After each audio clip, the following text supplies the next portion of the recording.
You know, I said this before and I stand behind it until today. If I was black in America, I would walk up into any supermarket, get whatever I damn please.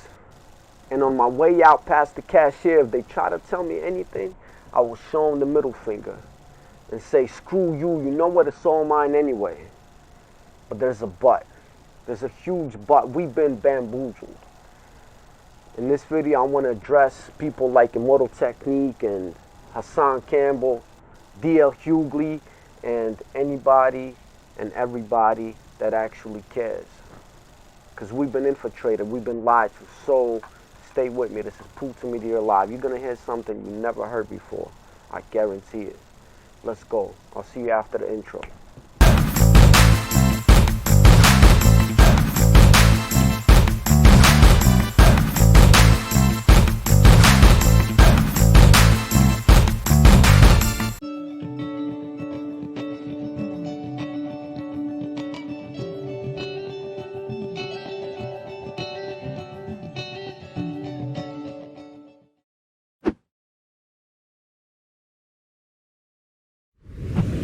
What up, YouTube?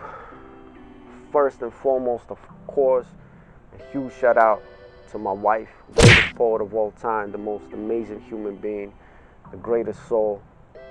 I want to shout out Jim Dillinger, Brother Thomek, my brother Alpha, anybody and everybody that's watching right now that actually tuned in. This is not going to be a short video. You know, I want to kick it with you. You know, some stupid ass motherfucker before left a comment and said, oh, look at the bricks, it's Illuminati symbolism. You know what? It's not Illuminati symbolism. It's a symbolism for building, because we are going to build right now. We're going to kick it and we're going to build. And get ready to hear some real shit. And it goes a little something like this. I don't want to talk about something that's distant. I don't want to talk about something that I heard before, something that I read before. I want to talk to you about something that I have personally experienced and that I know in my life. And that's what you should be doing. Don't listen to anybody. Don't believe everything you read. I'm quoting Tupac right now. You should only be able to talk about what you have experienced in your own life. Because otherwise, we could be led astray as far as we have gotten to today. I don't know if that makes sense, but, you know, I'm freestyling, man. No script needed, man. We just kicking it. We building. I'm going to tell you about one of the most homogenous white countries that are still left in the world, Ukraine. Our history is long and treacherous, and if anybody right now is thinking, yo, how does that relate to what we got going on right now, or I don't give a shit, I don't give a damn, hold on. There's a point to what I gotta say, and it's connected to every single one of us. I promise you. I'm not just talking shit. Ukraine, a Slavic nation.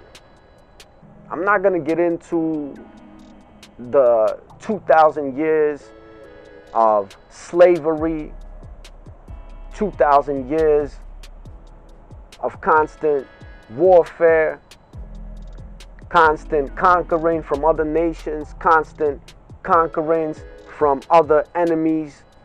The same enemy, by the way, that got us fucked up right now. I'm not going to get into the 9th century, how the enemy came in and tried to impose Christianity onto our lands, onto Slavic lands. I'm not going to talk about how 9 million people died during that time. 9 million people that didn't just want to convert, that had some questions, that wanted to pray to who they wanted to pray to. But guess what? They had no choice. 9 million people during a time in the world where the population was drastically smaller than it is right now. So 9 million people then, it's like 90 million people now. And all of that happened in the course of a couple of years. I'm not going to talk about that. I'm not going to talk about not having our freedom for 1,000 and change years, constantly being under other nations. Pay attention. It's a white country, a white nation, a white ethnic group called the Slavs. I'm not going to talk about that because I wasn't there. But I'm going to talk about what I know. The start of the 20th century. I'm not that old, but I remember, and I talk to people that still remembered the start of the 20th century, mid 20th century, and then the late 20th century that I myself experienced live in effect.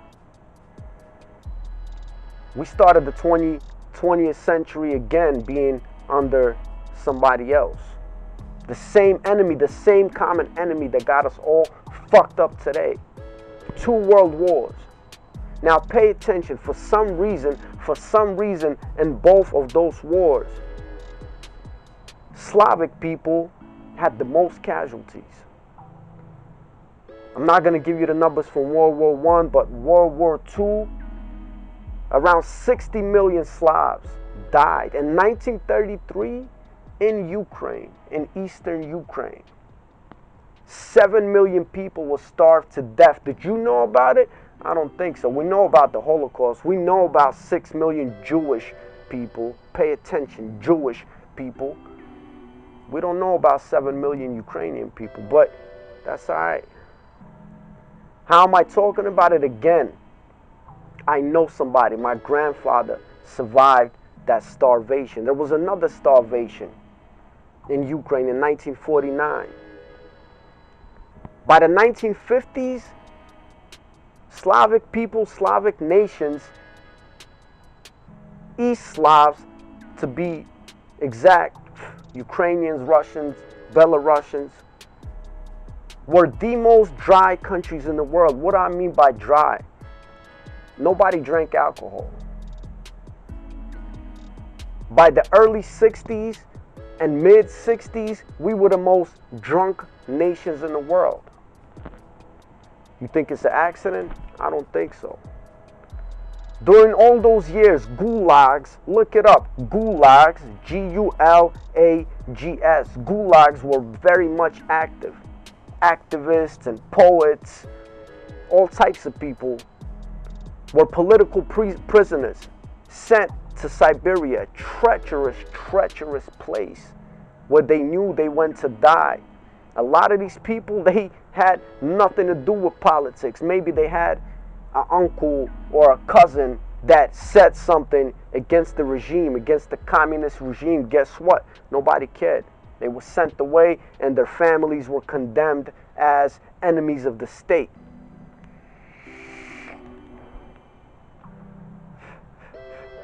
Real shit, real talk. Estimated numbers that died in the gulags around 100 million. Yeah, you heard me, 100 million. Again, back then, world population was a lot less. So you do the math. But you know what is cool? We kept waiting for our chance to be independent. We kept fighting and dreaming and whispering about our independence. So 1991 came. I was a little kid, a shorty. I'll never forget the day, August 24th, 1991. We finally could taste independence on our tongue. We could finally speak about it louder than a whisper. All the Lenin statues were taken down. I was taken to see a Lenin statue being taken down, and then we all proudly walked around, and older folks lifted the youth in order to spit on Lenin. It was such a proud moment. Finally, after 1100 years of being enslaved and always being under somebody else, the enemy, the common enemy, pay attention and follow the scheme. We were finally free. So you know what we said Yeah, we got a crazy history. Yeah, we've been prosecuted, infiltrated, killed off, imprisoned, raped. But you know what we say? You know what? We finally got our independence. We're going to forget everything that happened before. We're going to try to have a fresh start. And so we did. We did. If you think coronavirus, you know, with the stores now having long lines and, you know, food shortages, you got no idea what you're talking about. The lines to the stores just to get a loaf of bread were 2-3 hours. 3 hours you had to wait in a line. And most of the time when you finally got to the store, they were probably out of bread already.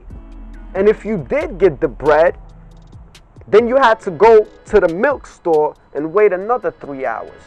Food shortages for real. It wasn't organic. There was plenty of food, but they made it like that. They made it like that on purpose. It was the beginning of capitalism, but the Ukrainian way of capitalism, Ukrainian style of capitalism.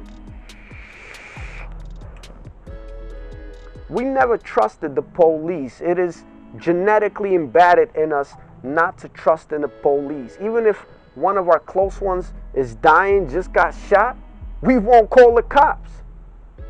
It's genetically embedded in us.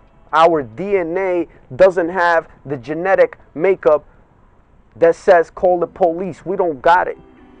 You know why? Because me, as a little kid with my own eyes, in the wintertime, you know, I was walking, it was like 9 o'clock at night.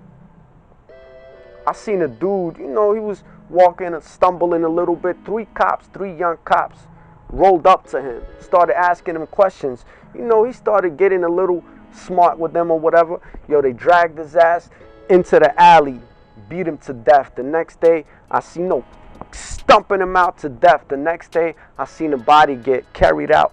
I seen the whole thing. You couldn't do shit. The police, even if somebody had a video camera and would record what they did, nobody would still be punished. They don't care. It's a white country, one of the most homogenous white countries in the world still left today. The Slavic people. Pay attention, the Slavic people. You know, you know about food stamps in America, right? Well, food stamps were our currency back then. Lights would go out every day for 6 hours. Hot water or any type of water in your house, forget about it. No such thing. Didn't exist. Toilet outside. And the winters are rugged. If you want to take a shit in the middle of the night, you got to get up and walk 200 feet in the dark. Find a hole in the ground and do your business.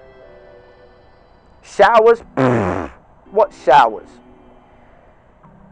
Once a week we went like cattle to this public place where the women on the left and men on the right, you would strip down naked and you would take a shower with another 100, 200 men. Like cattle again, like livestock.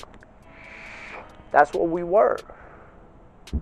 That's what we are becoming. But hold on, in 2004, after the #1 or #2 corruption in the world, even African countries couldn't compete with us. We say, you know what? We kind of had enough. We had a peaceful revolution for real. 2004, called the Orange Revolution. We thought we were fighting for something. No change came. It's all right.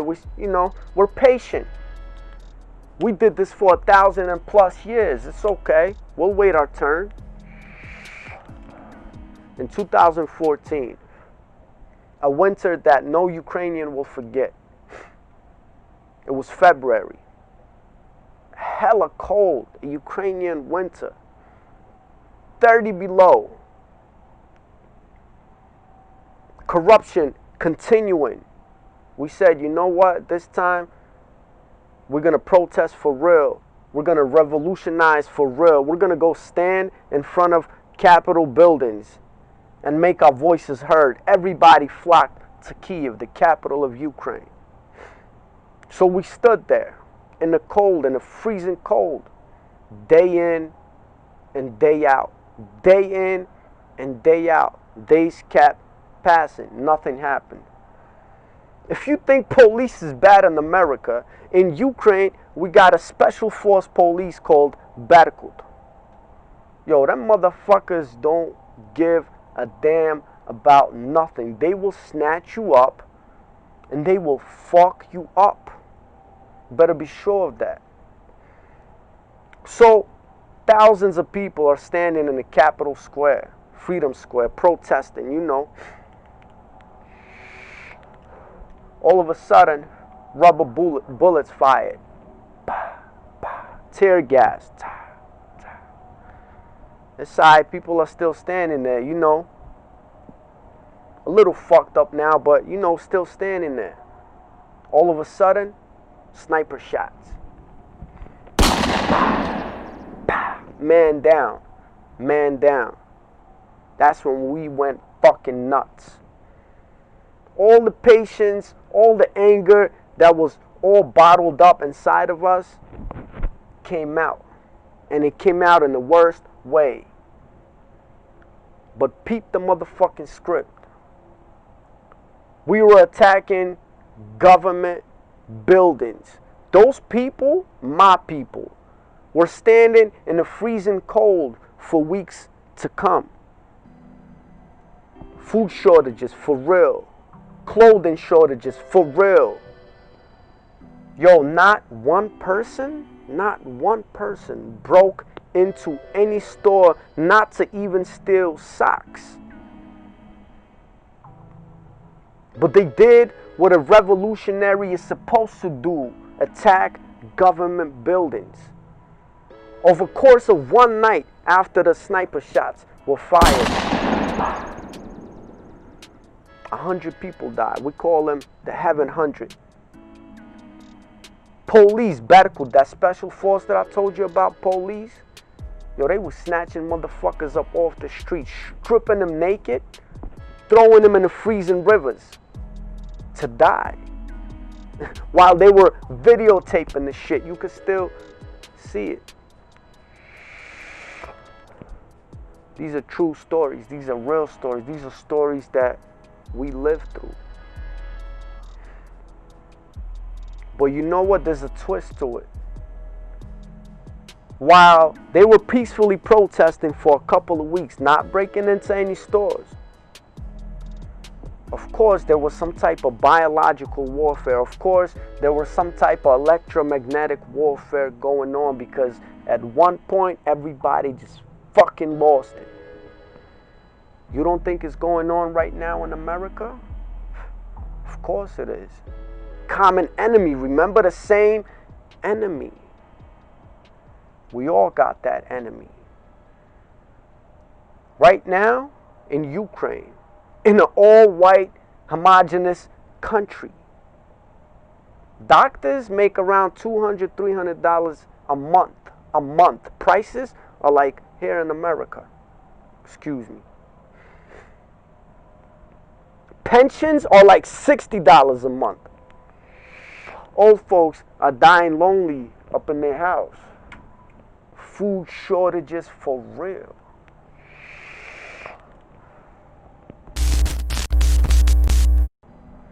Here's my point. We've been fucked up. There is no such thing as white supremacy or white privilege. I know what you're gonna say. Yo, Nas, that's over there in America. We got all kinds of shit going on. Yeah, you got all kinds of shit going on. Systematic racism? Yeah. I've been in jail. I know. I grew up with my black brothers. I gotta tell you, I got a story for you. One of my brothers, Alpha, shout out to Alpha. I shouted him out in the beginning of the video. 6'7", black dude, was coming to see me in my mom's house in a nice suburb, not too far from Philly. This was like 2001. So on the way to see me, he stopped at a 7-Eleven, bought like, I don't know, a hot dog, got back in the car, and was coming down the apartment complex. Pulled up to me, all of a sudden, 7 cop cars surrounded him. All hopped out, guns drawn. Put your hands up, put your hands up. He didn't do nothing. So I seen it with my own eyes. That shit really do exist. And I got stories like these for days. But peep the script. In America, America was founded by criminals that were escaping Western Europe, right? They were coming here, wiping out the indigenous population, bringing over slaves from Africa. Now, they weren't bringing over slaves from Africa because they were black. They were bringing over slaves from Africa because they could conquer them. African tribes didn't have weaponry as Western Europeans did. Because obviously human beings that are actual human beings were not sitting around for a couple of centuries thinking about more of clever ways how to fucking kill somebody, right?